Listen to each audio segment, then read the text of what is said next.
بسم الله الرحمن الرحيم. الحمد لله رب العالمين، والصلاة والسلام على رسولنا محمد وعلى آله وأصحابه أجمعين. Yakında Müslüman doğanlarımız bir videonu paylaştılar. Ol videonun içinde Müslüman doğanlar bir neçe İslam'a ters zatlar var. Bir neçe İslam'a ters düşünceler öğretiliyor ve bir neçe İslam'a ters hareketler var. Ol videoda bir kişi selleli, doğanlı, sakallı, daşında cemaati yığınap, olara Türkmençe kabir ziyareti barada gurrun beriya. Ve ol gurrunun içinde kabir ziyaretini yanlış öğretiyor. Doğrular bilen yanlışları bulaştırıp yanlış öğretiyor. Şol videoda işli Müslüman doğanlarımıza muhayiş ettiler. Düşündürmekliğimizi, açıklamaklığımızı biz hem neme şol dersimizde niyet ettik. Şol yerde aydıp geçilen kâfir zatlara üns çekmek istedik. Maksadımız näme Müslüman doğanlar? Maksadımız şol, ol video halkın içinde yayran ve bilmeyen, düşünmeyen kişiler ol videonu görüp, şonun içindeki aydılayan zatların hemmesi doğru deyip ağırlanmağı mümkün. Ve şol yerdeki kâfir hareketleri görüp, şol hareketler demek näme? Ahun adam aydiyan olsa, molla adam aydiyan olsa, ediyan olsa bu zatlar doğru deyip düşünmek mümkün ve yanlışlığa düşmekliği mümkün. Şonun için birinci maksadımız näme Müslüman doğanlar? Şunu görecek kişiler şol yanlışlıklardan özlerini qorasınlar. İkinci zat näme Müslüman doğanlar? Bu derslerden maksat, yani şol görýän, eşidýän yanlışlıklarymyzy hususan halk içinde yayran bolsa, açıklap, düşündürüp, bu bidgatçı mollalaryň aýdýan şüphelerine jogap berip gelýäs. Näme üçin? Her ahun, molla, pir, öwliýa diýilýän kişiň hemme diýäni hak diýmek däldir. Kim bolsa bolsun, ne derecede ahun, alim, veli, pir, qari bolsun, yalňyşyp bilýär, perişte däl. Ya on hemme diýeni kabul edip, hemme diýeni dogry diýip durar ýalak ol peýgamber däl. Şonuň üçin Müslüman doğanlar näme? Kur'an we sünnetten delil bolmasa, kim bolsa bolsun her gepine inanmaly däl. Şu maksatlar bilen Müslüman doğanlarymyza nasihat bolsun diýip näme? Şul meselen üstüne durup geçmek istedik. Bu arada öňem aýtdym, men ýene bir ýatlatmak isleýän kâfir doğanlarymyz diýe, ol bidgatçylar barada aýdýaňyz, olar barada düşündirýäňiz aýbyny açmak bolmaýarmy, gıýbaty bolmaýarmy? Müslüman doğanlar bidgatçyň gıýbaty bolmaýar. Eger bir kişi halkyň öňüne geçip halka dini ýalňyş öwredip duran bolsa, şol kişiň ýalňyşyny açıklamaklyk zerurdur, hökmandyr we onuň ol barada açıklamaklyk näme? Gıýbat bolmaýar. Çünkü näme olar öz edýän ýalňyşlaryny dogry diýip halkyň öňüne çykyp çekinmän aýdyp otyrlar. Haky bilýänniň boýunda düşýär şonu açıklamaklyk. We bunu açıklamakdan peýdalar we musulmanlar birinji peýda näme? Ýagşylyga buýurup ýamanlykdan gaýtarmaklyň bir görnüşi. Çünkü ýanky diýişim ýalakka bilmeýän adamlar şol ýalňyşa allanmaz ýalak. İkinji, şol kişileriň özlerine nesihat. Goý öz ýalňyşlaryny görüp, eşitip, pikirlensinler, düşünsinler näme? Hak ýola gelsinler. Açık aýtmaklygymyzyň sebebi näme ol kişilere garşy? Çünkü olar öz ýalňyşlaryny açyk ýaýradyp durlar. Egerde bir ýerde bilinmän bir ýalňyşlyk goýberen bolsa da bilmän tötänden onda gidip özüne aýtsaňam bolardy. Bu dogrusy şol bolardy. Emma bul kişiler näme? Halkyň öňüne geçip, utanman, çekinmän, öz ýalňyşlaryny dogry diýip öwredýärler. Onda bu hilak insanlara garşy näme Müslüman doğanlar? Bizem açyk, gerek ýerine adyny aýdyp, gerek ýerine adyny aýtman, düşündirmekligimiz näme? Hökman bolup dur Müslüman doğanlar. Indi geldik Müslüman doğanlar ol videoň içinde diýilýän zatlara. Esasy ýalňyş ýerlerine üns çekýän. Ol videoň içinde diýe mazarsanlyga, kabirsanlyga ziýarete baranda diýe şeýle diýmeli kabiryň başynda durup. Izinden dile edip bolanyndan soňra öle ýüzleniň. Ey hoja erbaba, sen Allahyň ýagşy gulusyň, ýagşy bennesisin. Şu eden dileklerimizi Hudaý dergahynda kabul bolar ýaly, sen biz hakda bir doga edip ber diýip hoja erbabadan dilemeli diýe. Şol kişiň sözü şol. Ondan iziýandan şunu gurrun barýa.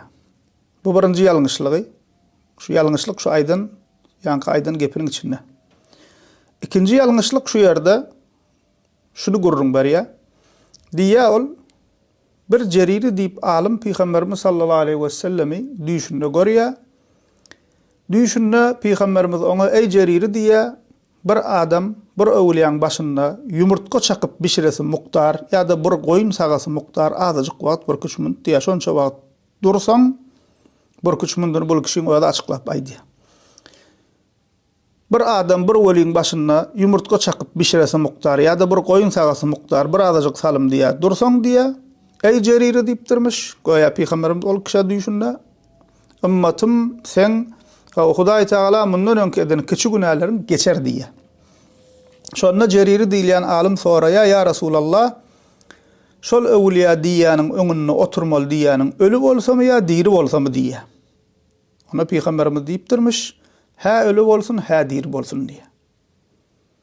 Ondan soň izinden ýene bir zatlar diýýärdi, bu videoda kişi şu zatlar diýä. Öwliýalaryň başynda hökman dileg edin, öwliýalary araja edin, hemme dileňiz kabul bolar diýä. Osaň näme gepini dowam edýär. İkinji üns çekjek yerim şol düş musulman dogonlar. Häzir yeri gelen onu biz näme giňişlerin üstüne durarys. Üçüncü bir ýalňyşlyk bir daýda gelip oňa videoň soňunda elini uzatyp görüşä ellip elini uzadýar, bul hem golunu uzadýar, ýeňini. Bul bir mesele, ýene bir mesele musulman dogonlar jemaatyň durandan epesli bölegi senan maşgala.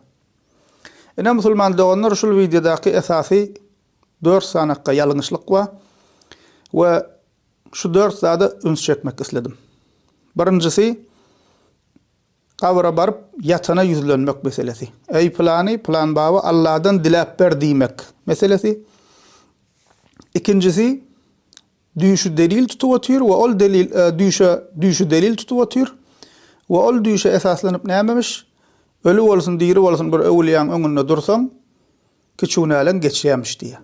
Bu zat İslamda barmy ýokmy? Bir muňsyna durup geçeriz. Üçüncü mesele ayallar bilen, nämehrem zenanlar bilen elleşip salamlaşmak meselesi. Dördüncü mesele zenanlaryň gabr ziýarety meselesi. Ina şu 4 mesele şul dersimizde üstüne durup geçeriz musulman doganlar Allah Taala'nın tawfiqi bilen. Birinji musulman doganlar asıl ýanky meselelere girmezden öň şunu bellap geçmek isleýän İslam dinimizde gabr ziyaretine gitmek sowapdyr. Emma gabr ziyareti sünnete göre, doğru tertibe göre bolmalydyr. Emma bu adam, bu videodaky kişi cemaata Kur'an we sünnette bolmayan İslama ters görnüşde öwredipdir. Doğru gabr ziyaretine nähilek bolmaly, näme maksatlara gitmeli, giňişlerin ol barada aýry dersler geçdik. Alyp dinlemek isleýän doganlarymyz näme dinläp bilerler. Indi gelelim musulman doganlar birinji ýalňyşyna bul kişiniň diýe izinden dilek edip bolanından sonra öle yüzlenin. Ey hoca erbaba, sen Allah'ın ýagşy kulusun, ýagşy bendesisin, şu eden dileklerimiz Hudaý dergahynda kabul bolar ýaly, sen biz hakda bir dua edip ber diýip hoja erbabadan dilemeli diýe. Yani halka näme öwredýär? Öle yüzlenmekligi, ölüden dilek etmekligi öwredýär. We öle näme dilep ber diýip yüzlenseň bolýar diýip näme şu düşünjäni berip durun insanlara. Musulman doganlar ölüden dilek edip ber diýip dilemek, öle dilek edip ber diýip yüzlenmek Kur'an sünnete, ähli sünnet akidasyna ters ýörelgedir. Ölülere haýyş bilen dua edip ber diýip yüzlenmek musulman doganlar hristiýanlaryň inancıdyr, hristiýanlaryň akidasydyr. Allah Taala dilek edende aracı gerek diýip inanmak Mekke müşrikleriň inancıdyr. Ve bu hile ziyaret Peygamber sallallahu aleyhi ve sellem'in öwreden bizim itibarly kitaplarymyzda aýdylan dogry gabr ziyaretine tersdir. Bu maksatlar bilen, bu hile sözler bilen gabr ziyaret etmek. Ve musulman doganlar Kur'an we sünnette Allah Taala nähil dilek etmeligimiz öwredilipdir. Bu adamyň diýäni şoňa tersdir. Indi şu diýenlerimizi ýeke delili bilen açyklap geçelim. Birinji bilen musulman doganlar, her bir musulman şunu bilmeli. Musulman kişinin din adından ediyen işinin hükman Kur'an ve sünnetten sahih hadislerden delili olmalıdır.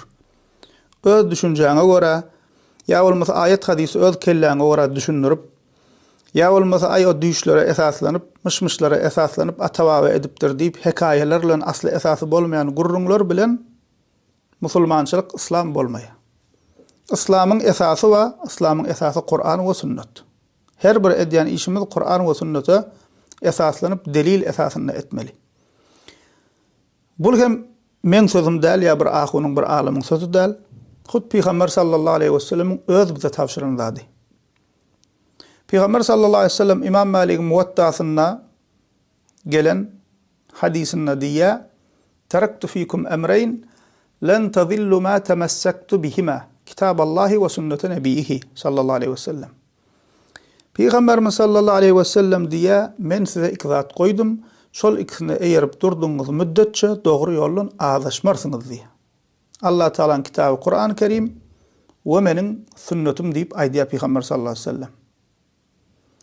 Yani eger dogry musulmançylyk gerek bolsa Kur'an we sünnete göre bolmaly. Eger dogry musulmançylykdan azaşmajak bolsak Kur'an we sünnete göre bolmaly. Kim diýär muny? Peygamberimiz sallallahu aleyhi ve sellem diýär.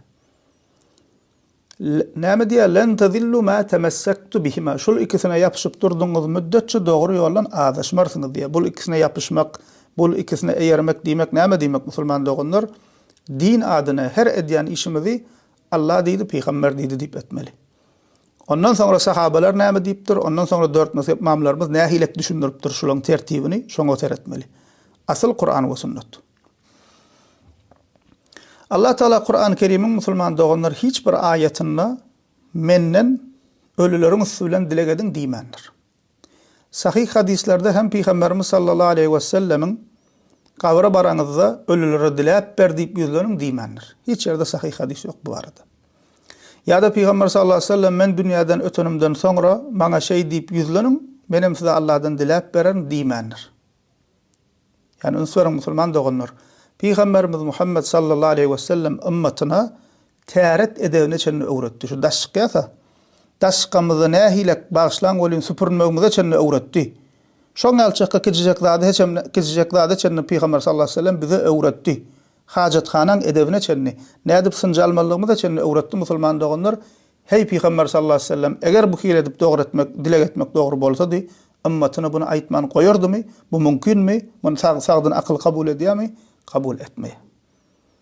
Peygamber sallallahu aleyhi ve sellem her gidijek zady çenne bize gerekli bolan zady öwredip gitdi. Emma Peygamber sallallahu aleyhi ve sellem'in öwreden zatlaryň içinde Allah dilek edende ölülerin usulen dilek etmeli, ölülere dilek edip beraýin Allah'dan diýip ýüzlenmeli diýip näme? Dilegiň görnüşi ýok musulman dogunlar.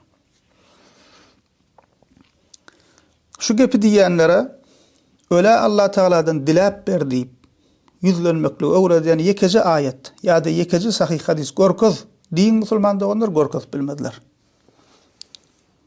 Plan ahun ýalňyşýan bolma mümkin, men ýalňyşýan, plan alim ýalňyşýan, insan hemmemiz. Peygamberden gaýry, peygamberden başga her bir insan, hatta alimler hem näme ýalňyşyp bilýär. Emma dogry näme? Dogry Allah Taala'nın aýdany, Peygamber sallallahu aleyhi ve sellem'in diýeni. Bular şu öz mümkin dogry etjek bolup Wahhabi diýär, bir zat diýär, bilmeýän adamyň aňyny bulan müjerred diýerler. Gep köpeldip durmaly däl. Ey plan kişi, ahun kim bolsa, o ahunaga mollaga diýen gepin çyny bolsa, näme Allah Taala'nın kitabyndan, Peygamber sallallahu aleyhi ve sellem'in sahih hadislerinden delil görköz. Ondan soň sahabalardan misal ber, sahih bar bolsa, ondan soň dört mezhep imamlarymyz näme diýipdir bulan düşünürşi barada, Kur'an we sünnetten delil aýdyp öz kelläňe göre düşünürjek bolsa o da bolmaýar. Kur'an we sünnetten delil görköz, ondan soň näme dogry düşünürşini görköz biziň ahli sünnet ulamalarymyzyň, dört mezhebimiziň kitaplaryndan diýip näme soramaly. Ene şol kişilerden musulman dogunlar ölüden diläp ber diýip öle ýüzlenmekliň delilini sorasaňyz, Kur'an-ı Kerim'den birji ayet, sahih hadislerden birji hadis görköz bilmezler. Aňruja etjek işler men size aýdaýyn, bilmeýän, düşünmeýän adamlary azaşdyryp näme diýerler? Allah Taala Maide surasının 35-nji ayetinde "O Allah Taala vesile gözläň" diýipdir diýip şol ayeti delil getirerler. Emma Alhamdulillah Maide suresinin 35-nji aýatynyň dogry tefsirini ulamalarymyzyň kitabyndan mysal berip bu barada biz ders geçdik. Bu da taýin almak, öwrenmek isleýän doganlarymyz alyp öwrenip bilerler. Maide suresinin 35-nji aýatynyň tefsirini ulamalarymyz diýär. Ibn Kathir diýär rahimahullah. Tefsirçiler, yani Kur'an'ı açıklayan ulamalarımız bir ağızdan şunu diýdiler diýär. Aýatdaky geçen Allah'a ýakynlaşmak üçin vesile edilen diýen niýe? Qurbat diye Allah'a yakınlaştıran salih amallar deyip näme kabul ettiler bir ağızdan diye. Ki o arada näme musulman doganlar giňişleýin wagt goýduk Kur'an we sünnetten ýekeji delilem getirip bilmediler çünkü yok. Ve musulman doganlar dinine bu hile delilsiz orta atılan sözlere, amallara bidgat diýilýär. Peygamberimiz sallallahu aleyhi ve sellem kän hadislerini bizi din adından çıkarılayan täze görülgelerden, bidgatlardan äga edýär. Näme üçin musulman doganlar äga edýär? Çünkü bidgatyň üstülen dogry din ýykylýar. Bir halkyň içinde bidgat ýaýrap ugrasa, wagtyň geçmegi bilen İslamyň ýalňyş diýen zatlaryna dogry, dogry diýen zatlaryna ýalňyş diýip başlaýarlar. O şeýdi we näme dogry din, sünnet ýitip gidýär. Ebu Davud'da gelen hadisinde Peygamberimiz sallallahu aleyhi ve sellem diye ve iyyakum ve muhdesatil umur fe inne kulle muhdesatin bid'a ve kulle bid'atin zalale. Dinne täze tapılan zatlardan äga bolun. Çünkü dinne täze tapılan zatlar bid'attir. Her bid'at bolsa dogry ýoldan adaşmakdyr diye. Misalna ýank diýenne öllerden näme yüzleniň diye. Ey plan we Allah'dan dilep ber diýip diye yüzleniň dileň diye. Sen diýen şu gepini ey ahunaga, ey mollaga Peygamberimiz diýipdirmi? Peygamber sallallahu aleyhi ve sellem ümmetine diýipdirmi? Mazarlara baraňyzda, kabr ziyaretine baraňyzda ölülere, welilere, peygamberlere yüzlenip näme dileňiz bolsa Allah'dan dilep ber diýip yüzleniň diýipdirmi? Hiç ýerde ýok. Onu sen näme üçin diýen? Sen näme üçin Peygamber sallallahu aleyhi ve sellemin diýmediň diýen? Ene näme şoňa bidgat diýilýär musulman doganlar, delilsiz zat. İkinci musulman doganlar bu hile edip dile getmek ahl-i sünnetin akidesine ters idik. Kabrda aqiyatana ey plan baba Allah'dan dilep ber diýip oňa yüzlenmek, ondan dilemek dileğini ahl-i sünnetin akidesine ters idik. Sebäbi musulman doganlar kabrda yatan kişi eýem haýsy alemde berzah aleminde. Yani gaýb aleminde. Bizim berzah alemi diýenimiz bizim gözümüz bilen görüp elimiz bilen tutup bilýän yerimiz däl.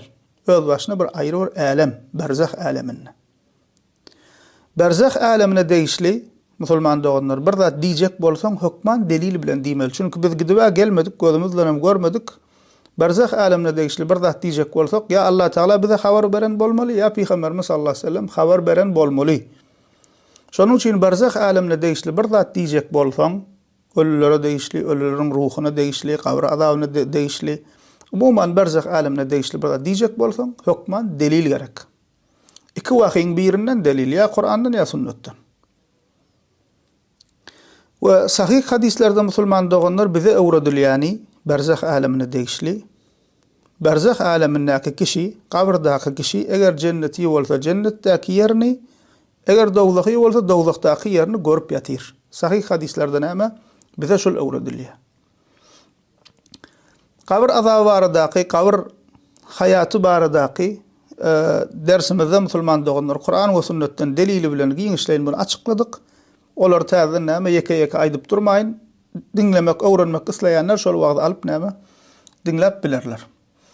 Demek näme eken musulman doganlar kabr azabyn, kabr berzah alemine degişli bir zat diýjek bolsaň delil gerek. Ölüler ruhlar bir zat edýär ýa-da etmeýär diýjek bolsaň delil gerek. Ölüleriň berzah alemindäki weli diýeli, pir diýeli tapawudy ýok. Ol karada, yani dowdaky bolsa, cenneti bolsa cennetdäki yerini görüp ýatyr diýeli, hadisde diýişýärler. Ol karada diýerleriň dilegini Allah Taala'dan dilep berýär diýjek bolsaň delil gerek. Ol arada bolsa delil ýok. Bul hile edip dilemek musulman doganlar akla da ters. Näme üçin akla ters? Misal üçin ýa-da şol videoda bada näçe kişi dur, 30 mi, 40 mi, 50 kişi, belki ondan hem köprek kişiler dur. Indi şolaň hemmesi barıp plan waba diýip ondan dilep ber diýip yüzlenip dursa, haýsy biriniň dilegine birinji ýetişýär. hemmetine birden yetişýärmi? Şularyň hiçbiriniň jogaby ýok, delili ýok. Çünki näme asly dogry däl bu hereketiň. Akyla da ters. Ýa-da kabrda ýatan kişi dile gedip berdiýip ýüzlenýän kişi başga dille gurulaýan bolsa oň diline düşünýärmi? Bunyň delili ýok. Bu näme şu taýdan belli bolýar musulman doganlar şul ähli sünnet akidesini ters ýörelgi. Başga bir ähli sünnet akidesyna inancymyza ters ýer musulman doganlar ünsüriň ol kişi näme diýär? Ey hoca erbaba, sen Allah'ın ýagşy kulusun, ýagşy bennesisin. Şu eden dileklerimizi Hudaý dergähinde kabul bolar ýalak diýip näme şul sözler aýdýar. Ol kişiniň entek cennetimi, dälmi belli däl. Biz musulmanlar bir kişi barada weli adam, takwa adam diýemizde ki diýip bilers, takwa adam, weli adam diýip. Emma bizim bu diýmegimiz entek anyk onuň cennetiligini aňlatmaýar. Anyk cennetiligini bilýänligimiz kim peýgamberler, Allah Taala'nın Kur'an we sünnette habar beren kişileri, misal üçin cennet bilen buşlanan 10 sahaba ýalak. Emma ondan bärde biz ýagşy guman edip bilers, weli adam, takwa adam cennetidir diýip näme guman edip bilers. Emma anyk onuň cennetiligini bilmeýäs. Şol sebäpli hem musulman doganlar anyk cennetiligini bilmeýänligimiz üçin bul adamyň Allah Taala'nın gatyna eýem ýeri taýin ýalak edip bu hile edip dile getmekligimiz dogruda. Sen bir Allah'ın ýagşy bennesiň, Allah'ın gatyna näme? Ýagşy bennesiň, şoň üçin biziň dileklerimizi dilep ber. Ona Allah'ın gatyndan ýeri anykmy?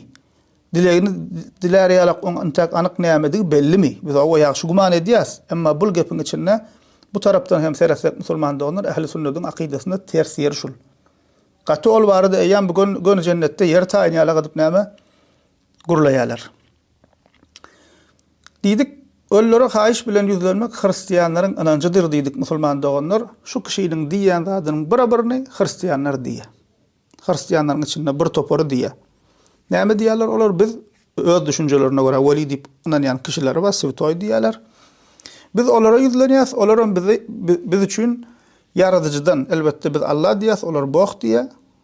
Näme? Şeýdip yaradyjydan dilep berýärler diýär. Biz olara ýüzlenýäs, olaryň biz üçin yaradyja ýüzlenýärler diýerler. Näşul kişiniň diýip duranyň barabaryny diýerler. Barabaryny diýerler. Şonuň üçin bu hile edip ýüzlenmek musulmanyň Kur'anymyzda ýok, sünnetimizde ýok.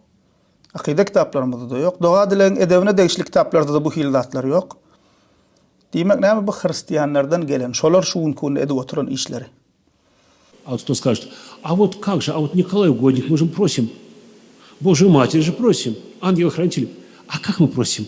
Вот давайте вспомним. Идет молебен в церкви, мы говорим, вот Николай Угодник, например, святитель Николы, а дальше моли Бога о нас. То есть мы говорим, ты мне нам помоги. Мы говорим, помолись за нас Господу. То есть мы святых-то о чем просим? А вот они мертвые, умершие, в лике святых прославленных, чтобы они усилили нашу молитву. Они к Богу поближе, чем мы. Их молитва сильнее, чем наша. Поэтому просим, помогите нам. Diýdik musulman doganlar, Allah Taala dilek edende aracı gerek diýip inanmak Mekke müşrikleriniň inancıdyr. Näme köp şulan gepini alanyp ören kişiler şundan bir habar. Mekke müşrikler diýsek, Peygamberimiz sallallahu aleyhi ve selleme eziyet eden, sahabalary öldüren, Peygamberimize garşy söwüşen Mekke müşrikleri köp kişi pikir edýär, Mekke müşrikler diýilse, kafirler diýilse Peygamberimiziň döwründäki olar Allah'a inanmadymy diýip pikir edýärler. Yok, musulmanlar tersine Mekke müşrikler Allah Teala inanýardylar. Alem jahany yaradan dolandyryp duran rızk berýäniň Allah Teala'dan bilýärdiler. Käbäni İbrahim aleyhisselamyň ogly İsmail aleyhisselamyň gurandygyny we Allah Teala ibadet etmek üçin gurulan ilkinji mescitdigini bilýärdiler, tasdiq edýärdiler. Hatta Mekke müşrikler musulman doganlar özlerini dinler hasap edýärdiler. Bu biz Allah'a ibadet edýäs diýärdiler. Bu birinci mesele. Köp doganlarymyz şundan bir habar bilmeýär. Mekke müşrikler diýse yaradyjyny inkar edýär diýär. Onda sorak ýüze çykýar. Näme üçin bular butlara ibadet edipdirler?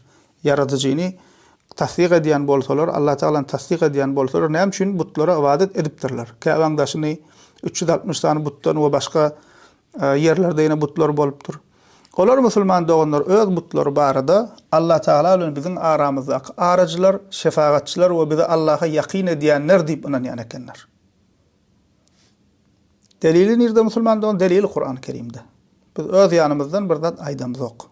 Ya biriniň düşünne gören zadyny dogry ýaly adyp halka gurrun göremiz ok. Allah Taala'nın ayeti bu barada ba. Peygamber sallallahu aleyhi ve sellem hadislerinde de bu barada aýdyp geçilýär. Misal üçin ayetlerden misal versek,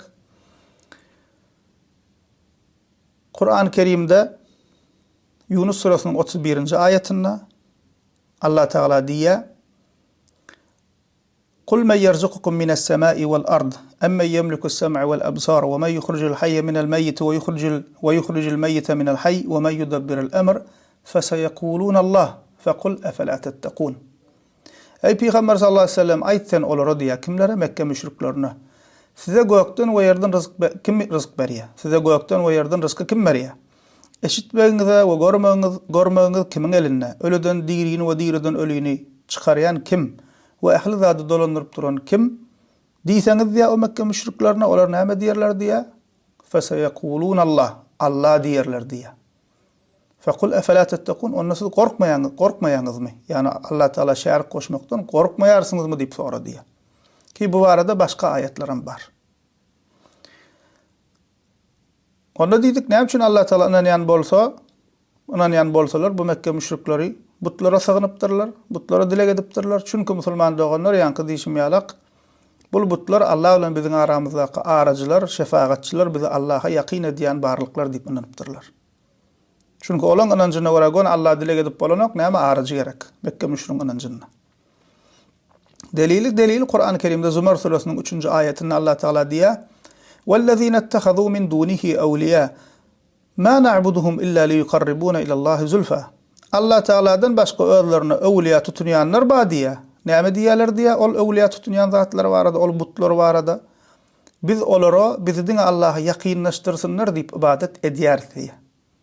Yani ünswerim näme üçin olar butlaryna sığınýarlarmyş, butlaryna ibadet edýärlermiş, bizi Allah'a ýaqynlaşdyrsynlar. İlla liyuqarribuna ilallahi zulfa. Bizi Allah'a has ýaqyn etsinler. Maksatları näme? Allah'a ýaqynlaşmak üçin şolar arajy tutunýan ekenler. Yine bir delil Yunus surasının 18. ayetinde Allah Teala diýär: "Ve ya'buduna min dunillahi ma la yadurruhum ve la yenfa'uhum ve yekuluna haula'i şufa'auna indallah." Olar müşrikler Allah Teala'dan başka özlerine ziyan we peýda berip bilmeýän zatlara ibadet edýärler we bular Allah Teala'nın gatyndaky biziň şefaatçilerimizdir diýärler. Näme diýerler Mekke müşrikleri? Bu butlar şefaatçilerimiz biziň diýär. Allah Teala aramyzdaky şefaatçilerimiz diýip näme aýdýarlar diýip Allah Teala Kur'an-ı Kerim'de haber berýär. Ki musulman doganlar mundan soňky ähli derslerimizde aýdylýan ayetleri Türkmenistanyň müftüligi tarapyndan terjime edilen Kur'an-ı Kerim'e internetden hem ýükläp alyp bilersiňiz. Türkmençe terjimesini özüňizden bakyn, görüň, okaň. Başka dillerde de namdar terjimeler var, Orsça, Türkçe. Ol yerden hem okap özüňizden görüp bilersiňiz. Diýmek näme musulman doganlar? Mekke müşrikleriniň buta çokunmakdaky asyl maksatlary ol butlary yaradyjy biz yaradan diýmeýärdiler ol butlara. Olar näme diýärdiler? Bu butlar Allah Teala bilen biziň aramyzdaky arajylar, şefaatçiler, bizi Allah'a ýaqyn edýän barlyklar diýip inanýardylar. Diýmek, Allah dilek edende arajy tutunyň diýip gıýgyryp durmaklyk özüňi Mekke müşriklerine meňzetmekdir. Çünkü Allah Teala dilek edende İslam'a göre aracı gerek değerler. Nirede bolsaňam Allah Teala bizi eşitip görüp dur. Ve diýdik musulman doganlar Peygamber bu hile edip kabir ziyareti etmeklik, bidgat görnüşünde kabir ziyareti etmeklik, Peygamberimiz sallallahu aleyhi ve sellem'in öwreden dogry kabir ziyaretine tersdir diýdik. Çünkü sahih hadislerde gelýär Peygamberimiz sallallahu aleyhi ve sellem bize kabir ziyaretini öwredipdir. Ve kabir ziyaretine baramızda näme diýmeligini öwredipdir. Ve hadislerde haber berilýär musulman doganlar kabir ziyaretine gitmekden iki maksat var. Birinjisi ölüleri yani kabirler görüp ıvrat alıp ahireye diýatlamak, Allah Taala'nın huzuruna çykmaga taýinlanmak. İkincisi näme? Ölüler üçin Allah Taala'dan bağışlanma dilemek, merhamet dilemek. Ve musulman doganlar İslam ilki aýrap uğranna Peygamberimiz sallallahu aleyhi ve sellem kabir ziyarete gitme qadağan edýär. İslam ilki aýrap uğranna Peygamber sallallahu aleyhi ve sellem kabir ziyaretine gitmeklik düýünden qadağan edýär. Musulmanlar diňe birje maksat bilen kabira barýan ekenler. İslam ilki aýrap uğranna diňe ölülerin jaýlamak üçin. Ondan soň gaýdyp barmaýan ekenler. Çünki Peýgamberimiz gadagan edýär. Näme üçin gadagan edýär? Çünki insanlar ol ýere baryp öňkü müşriklik, jahiliýe döwrüne galan ýalňyş hereketler bar. Her hilekke şirk goşýarlar, batyl hereketler edýärler, gabrlar tagzim edýärler, gabrlara baryp gurbanlyk kesýän ekenler. Şul ýalňyş zatlary etmesinler diýip Peýgamber sallallahu aleyhi ve sellem näme? Şol ýalňyşlyga birden kägidip ýene edäýmesinler, şol ýalňyşlyga düşmesinler diýip dollugyny gadagan edýär. Ondan soň haçan İslam ýaýrap musulmanlaryň akidesi berkänne, tawhid näme, şirk näme, iman näme, küfür näme, musulmanlar sünnet näme, bidgat näme bilenlerine Peýgamberimiz sallallahu aleyhi ve sellem kabr ziyaretine gitmekligi ruhsat berýär. Delili nerede? Delili musulmanda onlar sahih hadis kitaplarımızda. Misal üçün sahih Müslim'de gelýär. Peýgamberimiz sallallahu aleyhi ve sellem diýär: "Kuntu nahaytukum an ziyaratil quburi fazuruha." Size kabra gitmege gadagan edennim, inni gidip bilersiňiz diýär. Tirmizi'de gelen hadisinde dowamında diýär: "Fa innaha tuzakkirul ahira." Çünki kabra ziyarete gitmek size ahireti ýatladar diýär. Hakimin Mustadrakynda Enes bin Malik radiyallahu anh'tan gelen hadisinde Peýgamber sallallahu aleyhi ve sellem diýär: "Kuntu nahaytukum an ziyaratil quburi ألا فزوروها فإنه يرق القلب وتدمع العين وتذكر الآخرة ولا تقول هجرة." Size kabra ziyarete gitme gadagan edennim, inni ziyarete edip bilersiňiz, ol kalby yumşadyr, göze ýaş aýlar we ahireti ýatlydyr, emma batyl sözler sözläýmäň diýär. Ol ýere baryp näme? Ýalňyş zatlar gurlaýmäň diýip Peýgamber sallallahu aleyhi ve sellem aýdýar. Yani kabra ziyarete baryp näme etmeli? Ha şu ölüp ýatyr. Biz ýalak insany garrysy we ýaşy we ýaş kişisi we hatda kiçijek bäbekler üçin näme kabrlar bar, ölenler bar. Ha diýmek näme bu dünýä geçici. Bizim ahir soňumyz näme şu ýer, ahirki duralgamyz şu dünýäde şu ýer, şu topragyň aşagyna girmeli. Şol ýere girem soň men hasap bermeli diýip näme? Şeý diýip özüň hasaba çekilýän ahireti ýatlanýan bir ýürek ýumşatyp göze ýaş aýlanýan ýer gabrstanlyk diýmek. O näme dilegiň bolsa diläber, näme islegiň arzuň dilenýän ýerde otak. O bey diýsen adam barjak kimsi özüne er dilep bör, kimsi özüne maşin dilep bör, kimsi öý dilep bör, kimsi şuňa meňdeş kynçylygyny gidilmegini dilep bör. Pikir edýär şol ýerik baryp şu dünýäwi bir zatlar dilenmelmika, şol isleg arzularyň hasyl bolýan ýermika diýip pikir edýär insanlar. Sebäpkär kimine sebäpkär şuňa meňdeş akidesi bozuk bolýar. İnsanlar sünnetde gelişi ýalakda ters ýalňyş zat öwredip insanlar ýalňyş tarapy urukdurýarlar. Ondan insanlar şeý diýip ölülerden bir zat hantama boluşup ýörler. Eger de ölüleň üstülen bir zat bitýän bolsa da musulman dünýäsinde, İslam dünýäsinde bunça problemi bolmazdy. Emma adamlar näme? Käbir insanlar şol mazara gatnaýşýar, Allah Taalaň öýü bolan mescitlere gitmeýärler. Şol ýürekler şol ýerik bagly. Bir zat bolsa gabrystanyna aglaýarlar. Sebäpkär kimine sebäpkär şol akidesi bozuk bidgatçy bolýarlar. Diýmek birinji zat näme eken musulman doganlar kabr ziyaretine gitmekden birinji maksat ahireti ýatlamak. İkinji maksat näme musulman doganlar ölüler üçin Allah Taala'dan bagışlanma we merhamet dilemek.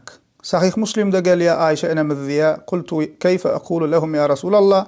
Kabr ziyareti barada gurrun bolup geçýär. Şonda Peýgamber sallallahu aleyhi ve sellem Aýşe enemiz ýüzlenip diýär: "Kabr ziyareti baramda näme diýeýin?" diýär. Şonda Peýgamber sallallahu aleyhi ve sellem aýdýar: "Quli assalamu ala ahli diyar minel mu'minina wal muslimin, yerhamullahul mustaqdimina minna wal mustaakhirin ve inna inşallah bikum lelahiqun." Aw kabr ziyareti baranda diýene şu dogany aýtdy. Aýşe enemiz Peýgamber sallallahu aleyhi ve sellem. Kabr ehli kabr näme? Şu diýaryň mu'min we musulmanlar size salam bolsun, Allah'ın salamı bolsun. Näme öňgidenlere we soň geljeklere Allah Taala bizden öňgidenlere we soň geljeklere Allah Taala rahmet etsin we bizem näme inşallah size goşulmalyrys diýip şu dilegi edin diýip Peýgamber sallallahu aleyhi ve sellem öwredýär. Hemma videoda akışı näme diýär? Näme dileňiz bolsa dileň we arajystyň plan wawan arajytyň diýip otur. Hemma Peýgamber sallallahu aleyhi ve sellem beýdi manlar. Peýgamber sallallahu aleyhi ve sellem ahireti ýatlan, ölüler üçin bagşlanma dileň diýipdir. Ve musulman doganlar kabr ziyareti barada gelen hadisleriň düşünürçlerine barsak, itibarly hadis kitaplarymyzyň hiç birinde şol adamyň diýeni ýok. Ölülen dilep berdiň, näme dileňiz bolsa, arzuňyz bolsa dileň, kabul bolar, oňarda ýok. Mysal üçin Sahih Müslim'de kabr ziyareti bölüminde kabr ziyareti barada hadisler gelenden soň ýa-da diýär Imam Müslim: وفي الحديث دليل لاستحباب زيارة القبور والسلام على أهلها والدعاء لهم والترحم عليهم ديها. وبul hadiste diye kabir ziyarete gitmekliğin ve ölülere salam vermekliğin ve olar için Allah Teala'dan dilek etmekliğin, mağfiret, rahmet dilemekliğin mustahaplığını, sogaplığını görkezýän delil badır deyip aydiya. Ya olmasa başka bir misal Umdatul Qari, Sahih Muslim, Sahih Bukhari hadis kitabın düşünürşi adı Umdatul Qari, Şerh Sahihul Bukhari düşünürşi yazan kim? Ehl-i sünnet imamlarının, alimlerinin ve Hanefi mezhebinden, öz mezhebimizden Bedruddin Ayni el-Hanefi. Kabir ziyareti baradaki gelen hadislerin sonuna şunu diye: ve innema rukhsat az-ziyaratu lit-tezakkuri emr al-ahire ve lil-i'tibari bimen maza ve lit-tezahhud fi'd-dunya. Kabir ziyaretine gitmek ruhsat berildi diye ne için? Ahireti yatlamak için. Ibrat geçenlerden ibrat almak için ve lit-tezahhud fi'd-dunya. Şu dünyanın geçiciliğini, panizliğini bilip şonu yatlamak için kabir ziyaretine gitmeklik ruhsat berildi deyip näme aydiya. Ama şu düşünürüşlerin hiçbirine ölülerden dilen, islah arzularınız bolsa dilen, o hillatlar gelmeýär musulman doganlar. Diýmek näme musulman doganlar, İslamda kabirstanlyk arzu islaglaryny dilemäge gidilýän ýerdäl, kabirstanlyk ahireti ýatlamak üçin we ölüler üçin Allah Taala'dan bagşlanma, magfiret dilemek üçin gidilýän ýer. Ve Peygamberimiz sallallahu aleyhi ve sellem kabira baranda näme diýmeli, näilek dilek etmeli, hemmesi sahih hadislerde bize öwredilipdir musulman doganlar. Amma näme ýanky bu bidgatçylygyň berýän düşünjesine görä insanlar kabirstanlykdan bir umyd edip boran hala gelýärler. Ve soňu bilen musulman doganlar diňe öle dilep ber diýmekde uzakdanam öle ýalbarmaklyga dogry diýip goýberýärler bular. Ki bu adamyň öz agzyndan eşdemzok, amma şunuň halifasy Eýranny insanlara açaçan diýip otyr. Yetiş ya pir, yetiş medet plan pir diýip näme ölülerden uzakdan gıýgyrmaklygyň dogrulygyny aýdýa we şoňa çagyryp beren akidesi bozuk adamyň biri şu ustazy. Gona adamyň imanyny puj edýän, müşrik edýän zat. Uzakdan ya pirim, medet ya falan diýip gıýgyrsaň, imanyň puj bolup gona müşrik bolýar. Ki näme özlerem yetiş ya Şeyh Osman, yetiş plan şey diýip ýörler. Allah bulara hidayet etsin. Diýmek näme bu hareketleriň hemmesiniň soňy bidereklige barýa, şirke, hurafata, insanyň imanyny puj edýän zatlara barýa. We buňa goşmaça musulman doganlar bunun bellik hökmüne ýeri gelenine aýdyn. Bu kişiler rabita diýip bir zat edýärler. Özlerinden sorasaňyz eger dogruçul bolsa kabul eder. Rabita edýäňizmi diýin şu bidgatçylara, şu tarikat pire gol bermeli diýip berenler hawa diýerler. Eger dogruçul bolsa. Çünkü Nakşibendi tarikata girsen hukman rabita diýip edilýän amaly var, şonu edäýmeli. Ve şol rabitaň içinde gönümel ölüden pirlerinden yardım dileýärler. Gönümel şirk. Gönümel uzakdan pirlerinden yardım dileýärler ve batıl zatlar aýdýarlar. Ol barada musulman doganlar ýörüýte biz açyklap bir musulman doganymyzyň soragyna jogap berdik. Hut öz gowuryp öwýän pirleriň kitabyndan rabitaň näme diýeni we näme diýenliklerini we ýene de şolaň öz kabul edip boran alimleriň biriniň rabitaň küfürdigini aýdýanlygyny şol wagtymyzda aýtdyk, alyp dinläp bilersiňiz. We diýdik musulman doganlar, Kur'an we sünnetde musulman kişi dilegini, islegini gona Allah Teala'dan dilemeli. Allah Teala'dan dilek etmek üçin aracı gerek däl. Allah Teala bennelerine yakındır. Allah Teala bizi bizden gowulýar. Misal üçin Allah Teala'nın Rabbimizin sıfatlarından käbir sıfatlarından näme? Käbir sıfatlarım nämedir? Eşitmek we görmek we ahly zady bilmek. Allah Teala'nın Rabbimizin kemsiz, kamil sıfatları var. Şolardan käbir nämedir? Eşitmek. Es-Semi' Allah Teala eşiduji. El-Basir Allah Teala näme görüji. El-Alim Allah Teala ahly zady biluji. Allah Teala mahlukatyny eşitip dur, görüp dur, hal ýagdaýyndan habardar we bilip dur. Kur'an-ı Kerimde Şura surasının 11. ayetinde diýär Allah Teala leysa kemislihi şey ve huves-semi'ul basir. Onun meňzeşi ýokdur we ol eşidýändir we görýändir diýär. Ýene de şu suranın 12. ayetin ahirinde Allah Teala diýär innehu bi kulli şeyin alim.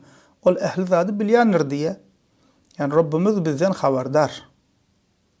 Allah Teala bizden uzakda däl. bizi eşitmeye değil Allah saklasın. Bu zatlar yanlış zatlar. Allah Teala bize yakin ve bizden haberdar, bizim halimizi biliyor Allah Teala. Onun için Allah Teala dile etmek için aracı gerek değil. Beydip ölülen usulen bu hilek aracı bu zatlar doğru değil Müslüman doğunlar. Ve Hadid surasının 4. ayetinde Allah Teala diye وَهُوَ مَعَكُمْ اَيْنَمَا كُنْتُمْ وَاللّٰهُ بِمَا تَعْمَلُونَ بَصِيرٌ. Siz nerede bolsanız bolun Allah Teala siz bilendir diye. Yani Allah Teala siz bilen diye yani eşitmegi bilen, görmegi bilen, bilmegi bilen biz bilendir. Allah Teala bizi hemişe görüp dur, hemişe eşitip dur, hemişe halimizden haberdar. Ve Allah Teala sizin edip duran zatlarınız görüp dur diye. Bu birinci.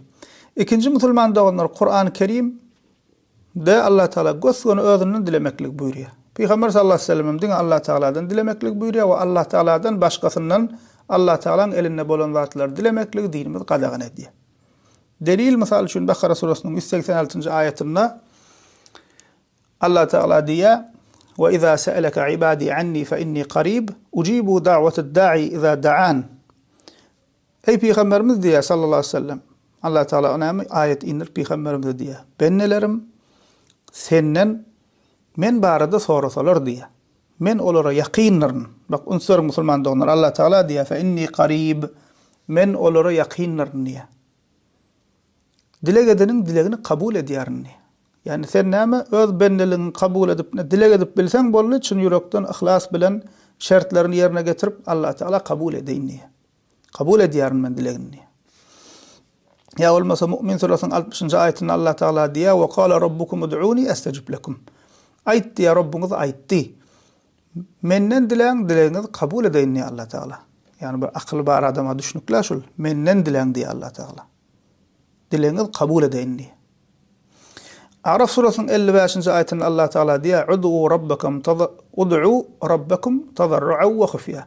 Rabbinize yalvarıp yakarıp içkinden dilek edin diye. Kur'an bize hemen buyuruyor. Dini özünden Allah Teala'nın özünden dilemeliğini Allah Teala Kur'an-ı Kerim'de buyuruyor. Furkan surasının 77. ayetinde Allah Teala diye "Kul ma ya'ba'u bikum rabbi lawla du'aukum." Sizin dileğiniz, ibadetiniz bolmasa Rabbim size näme deyip ahmiyet bersin deyip ayt diye. Yani bize Allah Teala'nın önünde kaderle ediyen zat, derecemiz götürüyen zat, ya Rabbi men sen kulun, men sen benden, ben bir günahkar benden, hatalarımız var, yanlışlarımız var. Allah Teala ya Rabbi sen bağışlamayı qowur yarsın. Özün var bağışla vori.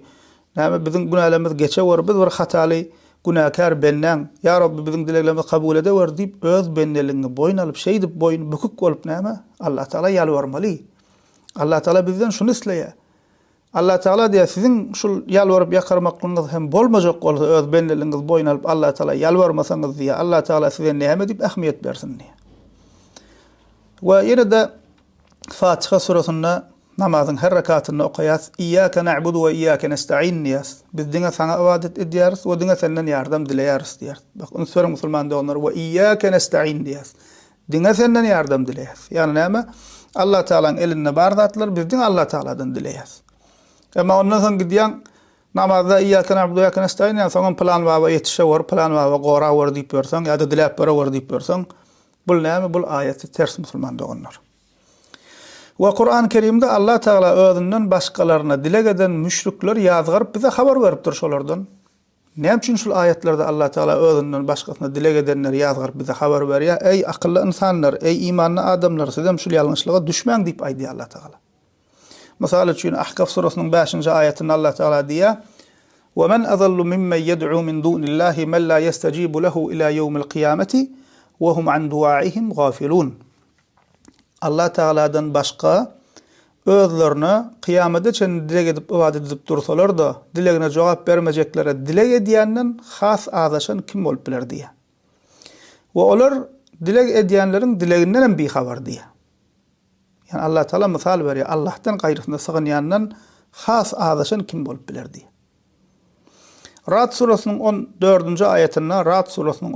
ayetinde Allah Teala diye lehu da'vetul hak وَالَّذ۪ينَ يَدْعُونَ مِنْ دُونِهِ لَا يَسْتَجِيبُونَ لَهُمْ بِشَيْءٍ إِلَّا كَبَاسِطِ كَفَّيْهِ إِلَى الْمَاءِ لِيَبْلُغَ فَاهُ وَمَا هُوَ بِبَالِغٍ وَمَا دُعَاءُ الْكَافِرِينَ إِلَّا فِي ضَلَالٍ.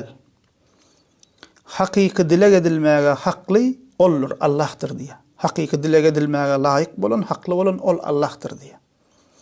ondan başgadan dilek ediyen, Allah'dan gayrını kömege çağıryan kişilere diye çağıryanları hiç bir cevap vermediler diye.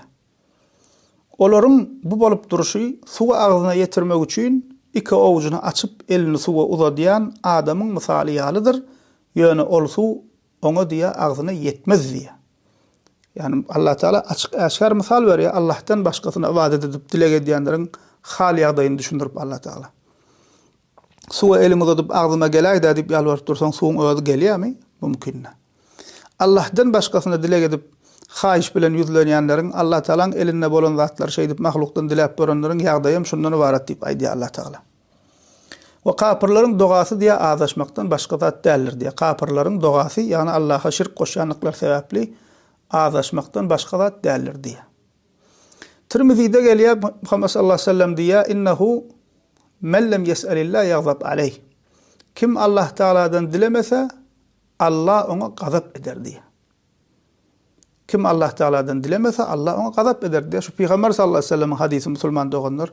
İman ettim diyen Peygamberimizin hadisi Allah'tan dilemeli.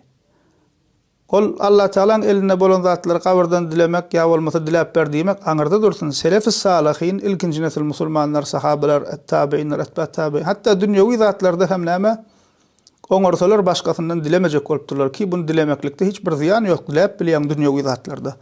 Bir-birine yardımlaşmak goda. Emma şonu hem başarsa dilemejek bolupdurlar. Ol Allah'ın eline kadar başkasını dilemek aňyrda dursun. Şoň üçin riwayetlerde gelýär, atyň üstünde oturýan gamçyň geri gaçdy näme diýe alyp berdiňe oturup özüň alýar. Ayaqqabyň bagjygy dülse diýe näme? Şonu hem Allah'dan dile diýip näme? Hadis kitaplarymyzda şu riwayetler gelýär musulman doganlar.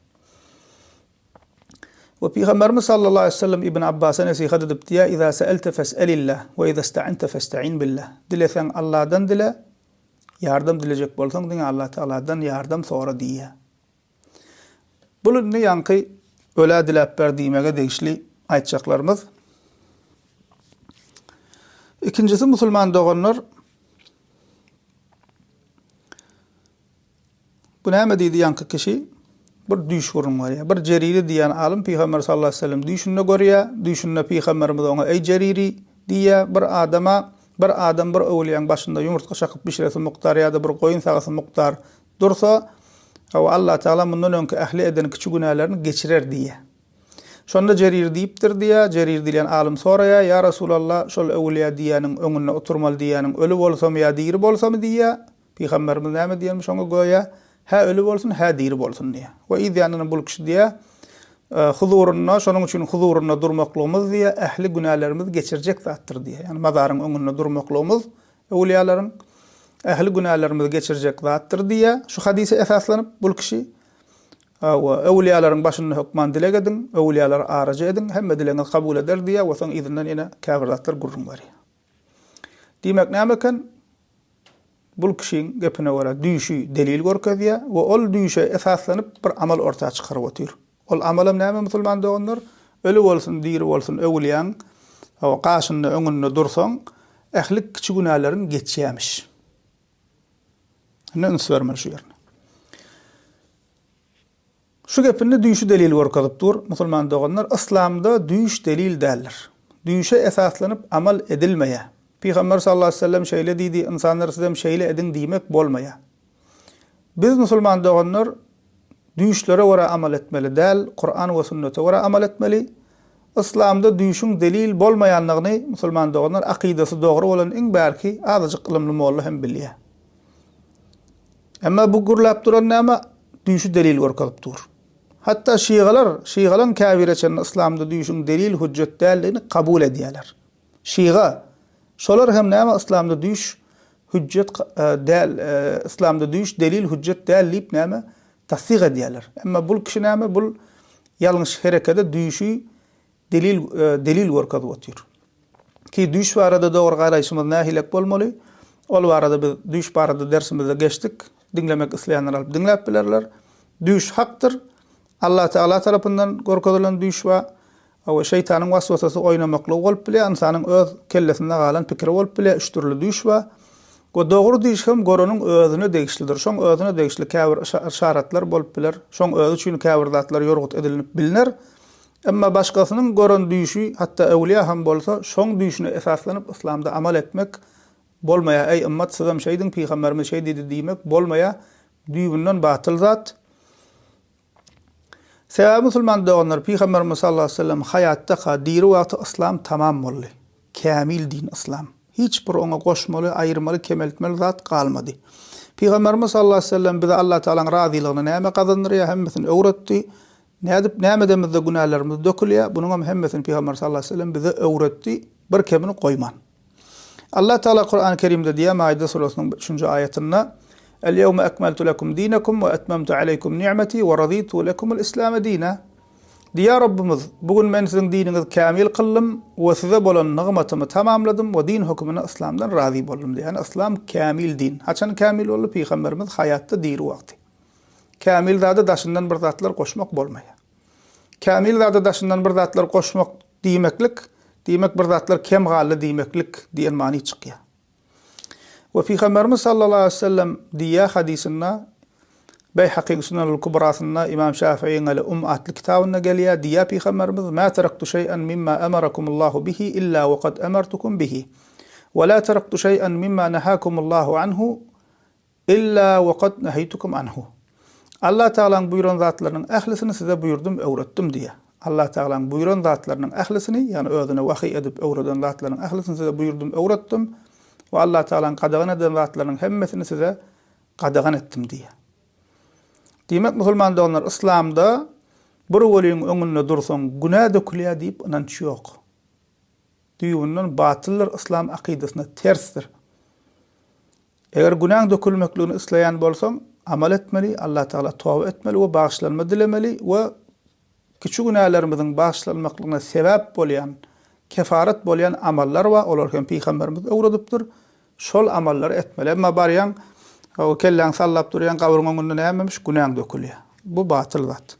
We düýüşden delil bolmaýan musulman doganlar, kim aýtsa aýtsyn, islamda düýüşden delil bolmaýar. Bu da bir mesele. We ahyrky mesele musulman doganlar, şol ýerde, şol videoda görenler bilýär, epesli zenanlar dur. Kän zenanlar dur. We islamda musulman doganlar hawa zenandan gabr ziyaretynden öň başga bir mesele we ýatdan çykmaka ona maýdyk geçeli ýanky gepini aýdandan soň jemaatdan bir zenan çykyp gelip daýda ýaşulrak görşä elip elini uzadýar, bul adamam elini uzadýar we ol zenan maşgala hem soňra ýüzüne silýär. Indi şunu hem musulman doganlar, eger bir halkyň öňünde şol hereket edilmedik bolsa da aýtmasagan boljakdy.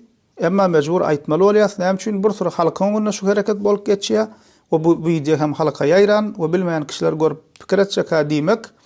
We näme ahram zenan maşgala bilen ýa-da ýaşul zenanlar bilen ýeňiňi uzadyp salamlaşsaň bolýan eken, çünki ahun salamlaşyp dur diýip näme bir ýalňyş düşünje öwrenmekler mümkin. Şonuň üçin şunu hem aýratyn bellep geçmek isledik. Islamda musulman doganlar näme ahram zenanlar bilen elleşip salamlaşmak haramdyr. İslamda näme ahram zenanlar bilen elleşip salamlaşmak haramdyr. Tabarani'de gelýär, Peýgamberimiz sallallahu aleyhi ve sellem diýär: "La an yut'ana fi ra'si rajulin mikhyat min hadid hayrun min an yamassa imra'atan la tahillu lahu." Bir kişiniň özüne näme ahram bolan zenana degmeginden diýär, kellesine iňe kaklan has gowdur diýip aýdýar Peýgamberimiz sallallahu aleyhi ve sellem.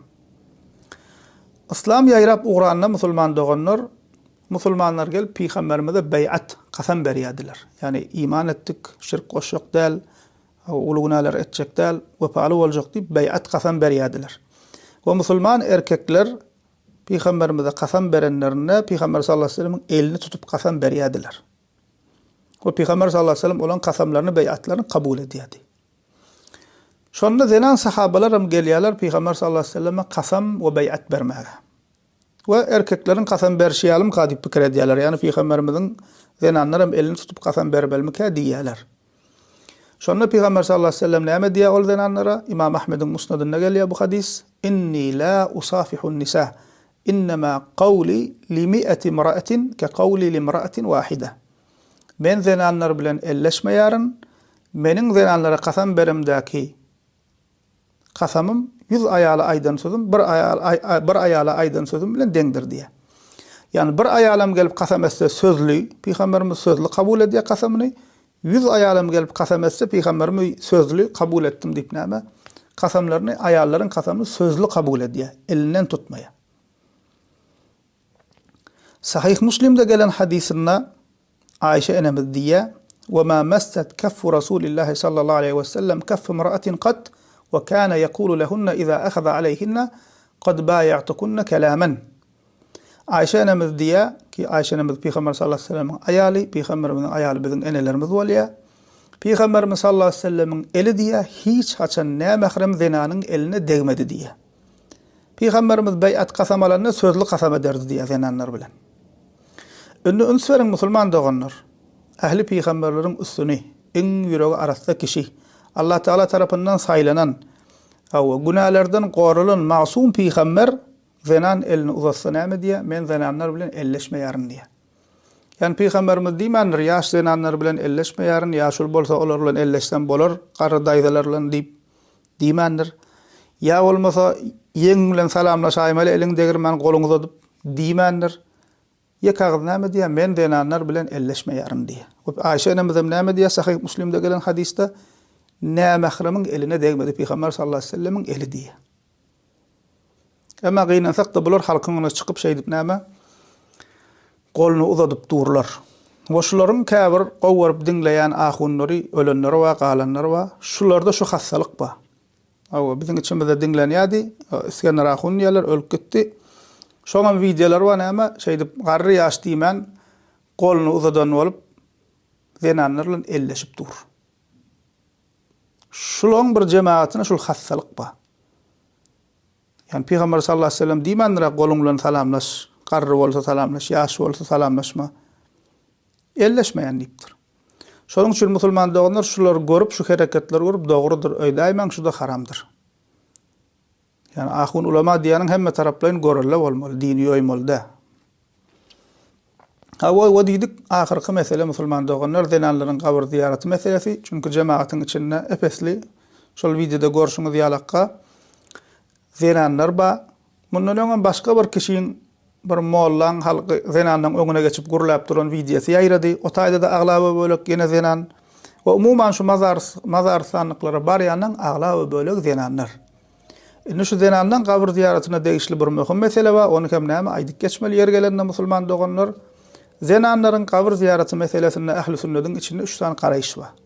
Haram diýen ulamalar bar, mekruh diýen ulamalar bar, gitse bolýa diýen ulamalar bar.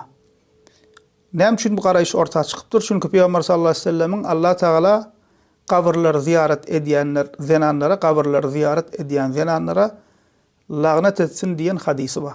Allah Teala kabrlar ziyaret edýän zenanlara lagnet etsin diýen hadisi bar. We bir tarapdan hem Ayşe enemize ne kabr ziyaretine gitsen şeýdi diýe. Diýmek näme şulaň arasynda bir ýerde lagnet bolsun diýe, bir ýerde misal üçin kabra gitsen şeýdi diýe. Bir ýerde kabirstanlykda agla oturan zenany görüp hiçsat diýmeýär, sabr et diýe. Şularyň netijesinde 3 tane garaýyş ortaga çykypdyr. Haçan haram, haçan mekruh, haçan gitse bolýa. Diýip näme ähli sünnetiň içinde şu kil 3 tane garaýyş bar. Misal üçin kitapdan misal berelki musulman doganlarymyzyň has göwüne jaý bolsun. İmam Nevevi rahimahullah, İmam Nevevi Sahih Müslim'in şerhinde diýe kabr ziyareti gelen hadisleriň düşünürşüniň ahyrynda ve fiha khilafun lil ulama. Ve bu barada diýe ulamalaryň arasynda ihtilaf bar diýe. Yani zenanlaryň kabr ziyareti meselesinde. Ve hiye thalathatu awjuh li ashabina. Ve biziň diýe ashabymyzda yani özü Şafii mezhep bolansaň Şafiiler gözüne tutup diýe. Biziň Şafiilerimizde bu barada 3 garaýyş bar diýe.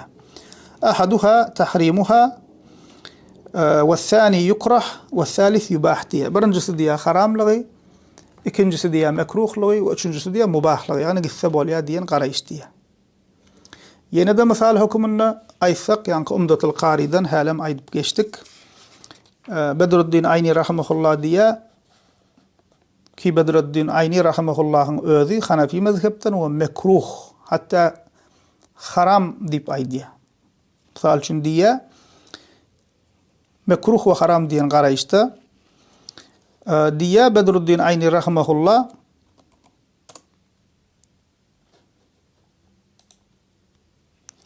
وَلَقَدْ كَرِهَ أَكْثَرُ الْعُلَمَاءِ خُرُوجُهُنَّ إِلَى الصَّلَوَاتِ فَكَيْفَ إِلَى الْمَقَابِرِ Ulamaların diye köp bölegi diye zenanların 5 wagt namaza mescide cemaate barmaklygyny diye mekruh gördüler diye. Nädip kabristana gitmeklik dogry bolsun diye.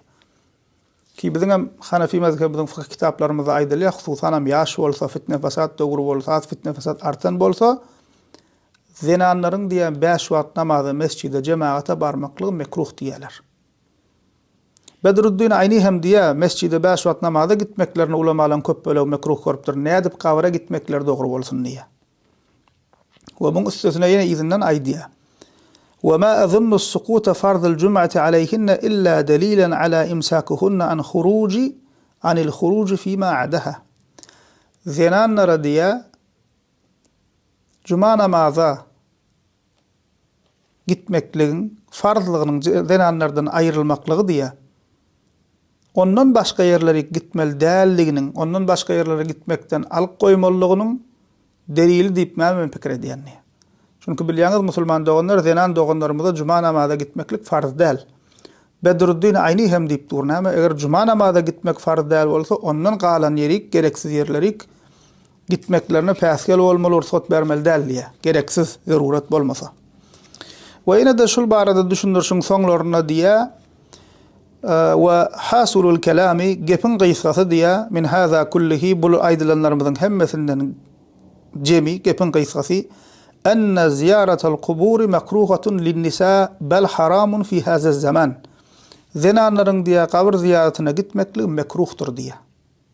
Hatta şu döwürde diye haramdır diye. Şu döwürde diýen haçan Bedruddin Ayni musulman doganlar haçan ýaşap geçen Hicri 855-nji ýylda dünýäden gaýdy. Mundan näçe ýyl öň döwür üçin näme diýip otur?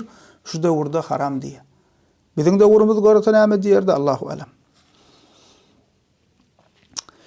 Diýmek näme musulman doganlar gepimiz jemlesek, zenanlaryň kabir ziyaretine gitmekligi gitsen bolýar diýen garaýşy alsak, ki zenanlaryň hem ahirete ýatlamaklygy we öllerine rahmet okumaklygy mätäşligi we şol gitsen bolýar diýen garaýşy alnanda da musulman doganlar öz şerti we fitne fesada sebäp bolmaly, hijabyna dikkat etmeli. Hawa garym gatym bolup erkeklerle bulamujor bolup ýörmeli däl, näme mahremler bilen. We şoňa meňde şeriatyň goýan näme musulman doganlar şertlerine üns bermeli.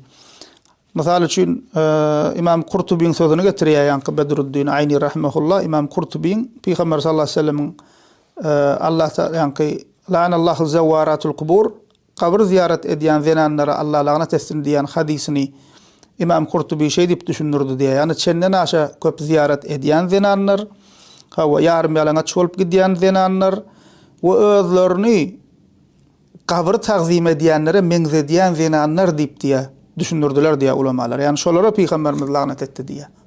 Haýsylaryna ýarym ýalaňa çolup gidýänlere kabirler tagzim edip kabiryň daşyndan aýlanyp otaýynyň duzy topragy bir zat mukaddes diýip ýören. Ondan soň ýa bolmasa o taýlaryň toprağynda daşyň ýüzüne silip ýören, ýani kabir tagzim edýänler. Şulaň hemmesi kabir tagzim etmek. Ýa bolmasa ölüýüni Allah bilen öz arasyna araja edýänler Peýgamberimiz diýe şo hileklere näme lanet etdi diýe. Diýmek halkyň ona geçip gidiberin diýip hezillik bar ýalaga diýip näme dileňiz bolsa diläberin diýip bu şekilde gurrun bermeli däl, bu ýalňyş. Ulamalarymyzyň diýeni diýmeli. Gitjegen bolsaň öz şerti we şol şertlere laýyklykda gitmeli. Ve İmam Bedruddin Ayni hadisi ýalakka kabra gitmeň esasy hikmedem näme diýe? Hikmedi ahireti ýatlamak diýe. Şol maksatlarla gitmeli musulman doganlar. Şoňa da näme dikkat etmeli? Eger ahun ulama bolsak, halkyň ona geçip hak ýetirjek bolsak, dogry ýetirmeli. Öz isleýişiň ýalak, öz düşünşiň ýalak dini ýoýup öz düşünjäňi öňe sürmeli däl. Allah we Rasulüniň diýenini halka öwretmeli. Ulamalarymyzyň diýenini öwretmeli. Musulman doganlar gepimiziň soňunda şunu diýjek, şu hili ölüler araçy etmeli, kabra gidip dilek etmeli, näme dilegiň bolsa şol ýerde dilemeli diýip ýören, düýüşler delil tutunup ýören Öwliýäňynda dursan günäň dökülýär diýip ýören şu hile kişilerden tä toba edýän çäler äge bolun. Haçan bular kulak asar, tabi toba etdik, biz ýalňyşypdyrys, Allah bagşlasyn.